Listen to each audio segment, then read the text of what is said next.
Olá, minha amiga. Olá, meu amigo. Seja bem-vindo, seja bem-vinda a essa web aula, nossa aula aqui no Jornal dos Concursos. Sou o professor Rodney Dancas, seu professor de informática. Tenho um site onde eu coloco algumas dicas legais que você pode ler, pode estudar para o seu concurso público. Meu site é professoridancas.com.br. Convido você a ver um tópico diferente hoje. Diferente da forma que a gente vai apresentar, diferente porque poucos professores explicam dessa forma e que é muito recorrente em provas de concurso público. É uma dica bem legal que a gente vai falar um pouquinho sobre o Windows. Vamos falar um pouquinho sobre o Windows. Deixa eu mudar aqui a telinha aqui. Olha lá, Windows 7. Bem, é comum que sua próxima prova pergunte sobre modos de utilização do Windows. Eu acho que é um tema que vai estar presente nesse concurso do INSS, porque também foi tema cobrado no concurso passado. Modos de utilização do sistema operacional Windows. Deixa eu contar alguma coisinha para você. A Microsoft é uma das principais empresas na área de tecnologia atualmente. Foi ela é responsável, sem dúvida alguma, sobre a popularização do uso dos computadores pessoais. Por quê? Porque ela sempre trabalhou com uma interface de operação do computador simplificada. Sempre não, né, professor? É verdade, sempre não. Quando o computador surgiu, o computador pessoal surgiu, e a gente está falando lá da década de 70, década de 80, essa plataforma que nós conhecemos como PC surgiu com o nome PC-XT. Um pouquinho antes tinha outro nome, mas ele começou a ficar popular com PC-XT. 286, 386. Bem, naquela época a Microsoft tinha seu sistema operacional colocado nesses computadores. Naquela época, o sistema operacional era chamado de DOS. O que é o DOS? Era um sistema operacional que não tinha as facilidades de uso que se tem hoje no sistema operacional Windows. Do DOS ao Windows 7, que a gente está falando, ao Windows 8, ao Windows 10, hoje a gente está falando de 7, houve todo um aprimoramento e facilitação de uso dos computadores. Quando havia o DOS, nós tínhamos que digitar comandos. Então, tinha que digitar CLS, formate C dois pontos, Deltree. São uns comandos que de vez em quando até ocorrem em provas de concurso, não é o nosso alvo dessa web aula. Bem, aí a Microsoft evoluiu o seu sistema operacional, aí surgiu o Windows 3, o Windows 2, o Windows 3, 3.1, 3.11, o Windows 95, 98, Millennium, e nós estamos no atual Windows 97. A principal característica do Windows 97 é a facilidade de utilização do computador por meio do mouse, ícones e janelas. E agora com o Windows 8, Windows 10, a facilidade maior ainda, porque nem o mouse eu vou precisar, né? A ideia é que a gente use os dispositivos touchscreen. Bem, deixa eu comentar então um item específico do Windows 7. O Windows 7 é um conjunto de aplicativos e utilitários que faz o computador funcionar adequadamente, seu conceito, né? Por meio de uma interface gráfica denominada de interface aero. No Windows 7 nós encontramos o painel de controle, que é organizado, que te dá acesso às configurações do computador, e ele é organizado basicamente em 8 categorias. O que os outros professores de cursinho não falam é o que é importante vocês saberem. Tudo que está no computador, tudo que está guardado no computador, é software, são arquivos, são registros eletrônicos. Para você guardar as configurações do gerenciamento do painel de controle, os arquivos têm a extensão CPL. Não entendi, professor. Vou fazer uma analogia. Quando você salva um arquivo no Word, ele salva com a extensão .docx ou .doc. Vou falar mais atual, .docx.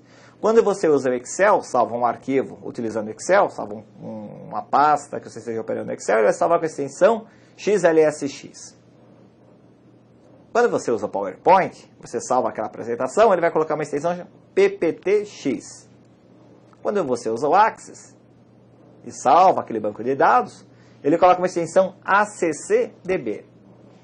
Então, quando a gente entra no painel de controle botão iniciar, painel de controle, e a gente altera as configurações originais de instalação do Windows 7, ele faz essa modificação num arquivo. Para quê? Para que a próxima vez que você carregar esse arquivo, aquele conteúdo de modificação venha conforme a última alteração feita no computador. Esses arquivos recebem a extensão CPL. Deixa isso guardadinho, porque no dia, né, guardadinho na sua mente, anotado no seu caderno, porque o dia que cair na sua prova, só você vai acertar. Porque nos outros cursinhos o pessoal acaba omitindo essa informação preciosa. E toda informação preciosa te dá pontos na prova. Legal? Legal.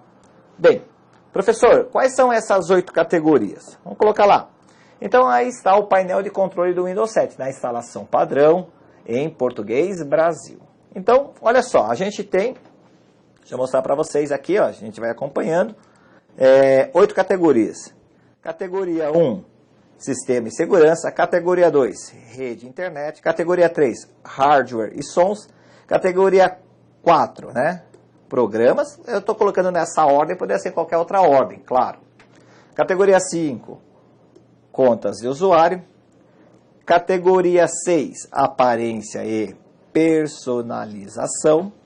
Categoria 7, relógio, idioma e região. E categoria 8, facilidade de acesso. O que você precisa fazer nessa web aula? Você precisa entender, você precisa memorizar, você precisa escrever no seu caderninho quais são as principais ações que nós temos dentro de sistemas de segurança. Então, a ação você tem, como está escrito aqui, verificar o status do computador, fazer backup do computador, encontrar e corrigir problemas.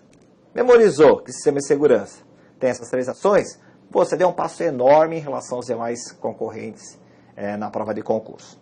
Da mesma forma como quando você pega a internet, exibir o status e as tarefas de rede, escolher a opção do grupo doméstico e de compartilhamento. Pô, é um passo enorme, porque poucas pessoas sabem. As pessoas sabem clicar no botão iniciar, todos os programas, acessórios, ferramentas do sistema. Esse detalhe que nós estamos apresentando para você aqui no nossa web aula, web dica, no Jornal dos Concursos, em relação ao painel de controle, é algo assim, muito legal. Ele te coloca à frente, caso caia isso novamente em prova. E vai cair, porque as perguntas são recorrentes.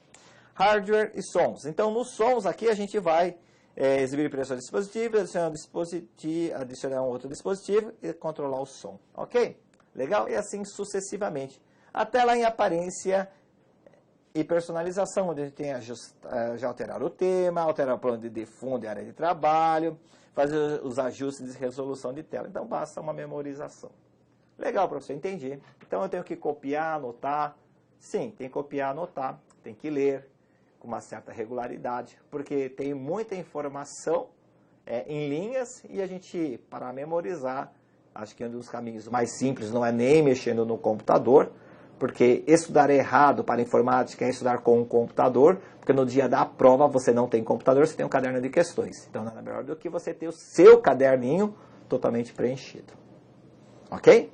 Você mesmo faz sua anotação, você mesmo faz seu resumo, você mesmo faz seu quadro mental, o que facilita muito o entendimento. Falo isso por quê? Porque eu vou trazer aqui uma questão que caiu no último exame do INSS, falando sobre o painel de controle do Windows 7. E olha que interessante, ele fala do painel de controle e não traz nenhuma figura que possa nos auxiliar. Esse examinador é bom, né? Então, uma pergunta extremamente conceitual do uso do Windows. Isso que a gente acaba percebendo dos candidatos, porque eu sou professor de cursinho já há algum tempo e eu acabo ouvindo, a gente acaba ouvindo muitos candidatos e a gente acaba até dando algumas dicas legais que a gente está passando aqui nessa web aula, nessa web dica, aqui no Jornal dos Concursos, que a maioria fala assim: professor, eu tenho um computador, eu vou ligá-lo, vou mexer no Windows e estou estudando para a prova. Não! E aí a gente fala, não faça isso. Faça um roteiro de estudo. Anote o que os professores falam. Faça um caderno resumo. Estude pelo resumo. Por quê? Porque nós, professores de cursinho, nós Em tese, nós temos uma expertise, porque é da nossa função analisar provas anteriores de bancas examinadoras e estudar as próprias questões que estão caindo. Então, quando a gente fala assim, não, se alguém falar assim, não, pega o computador e vai fuçando aí que você vai aprender para passar a prova de concurso, isso é uma grande falácia, né? Isso não é muito verdadeiro. Ela é nem um pouco verdadeiro. Melhor que você tenha essa base teórica, e aí tem um exemplo de questão que pode complicar muito se você não tiver essa base teórica, igual a gente está passando aqui. Então tá lá, vamos ler juntos. No painel de controle do Windows 7 é possível ajustar várias, olha que interessante, ele já fala, né, painel do controle, ajustar várias configurações do sistema operacional Windows 7, organizadas por categoria. E você sabe que o Windows, né, a gente tem 8, né, categorias no painel de controle, legal. Aí vem, qual a alternativa que não é uma configuração da aparência e personalização. Está falando de aparência e personalização, está falando da área gráfica, né? Praticamente da interface, que eu já falei, que é denominada interface aérea. Então a gente tem lá o modelo da interface do Windows, né? A área de desktop, a barra de tarefas, o botão iniciar. Aqui, ó, estou representando só a lixeira, né? A gente tem o atalho, ok, o atalhozinho. A gente tem aqui a área de notificação. Bem, o que não está nessa aparência? Cor de janela? Sim, ela está na aparência. Economia de energia? Sim, está lá dentro dessas configurações. Efeito de som? Não. Por quê? Tem uma categoria própria para isso, igual a gente viu no slide anterior. Plano de fundo está lá e proteção de tela, também está lá. Então a gente acabou de analisar aqui uma questão do INSS, uma questão extremamente teórica. Mas com o que a gente falou aqui, com o que você anotou, eu tenho certeza que você vai ter condições, caso caia uma questão muito semelhante a essa ou semelhante a essa, responder corretamente, ok? Minha amiga, eu deixo um forte abraço, desejo a você bons estudos, não desanime, às vezes a gente desanima, mas faça igual a mim, né? Teve um momento que eu também fui concurseiro, me dediquei bastante e hoje sou servidor público. Então não desanime, tenha como meta a sua aprovação no concurso que você deseja. Lembre que a informática hoje ela está presente em praticamente todas as provas de concurso. E o diferencial da informática está em conhecer também a parte conceitual e não só ficar clicando com o mousezinho, com o botão do mouse sobre as janelinhas, ok? Encaminho um forte abraço para você, desejo bons estudos, até a nossa próxima videodica.